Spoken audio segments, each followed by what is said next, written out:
అనగనగా రాజు చిలకని బంగారు పంజరంలో బంధించేస్తాడు. బంగారు పంజరంలో ఉందిలే చిలకకేమి అని అనుకుంటాడు రాజు. కానీ రోజు రోజుకి చిలక ఏమి తినకుండా వచ్చేసింది. ఇది గమనించిన రాజు ఒకరోజు చిలక దగ్గరికెళ్ళి, "చిలక ఎందుకు నువ్వు బాధపడుతున్నావు?" అని అంటాడు. అప్పుడు చిలక ఏమనిందంటే, "రాజా, నేను ఈ పంజరంలో ఉండలేకపోతున్నాను. నన్ను పంజరం నుంచి విడిపించేసేయండి" అని చెప్పి, "నేను ఎగిరిపోతాను. ఇక్కడ ఉండలేను" అని చెప్పడంతో రాజు చిలక చెప్పిన మాటని ఆలోచిస్తాడు ఒక సెకను.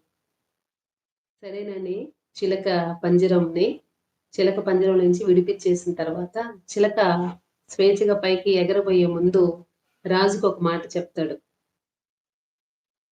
"స్వేచ్ఛ కన్నా మించిన ఆనందం లేదు రాజా" అని చెప్పేసి ఎగిరిపోతది చిలక.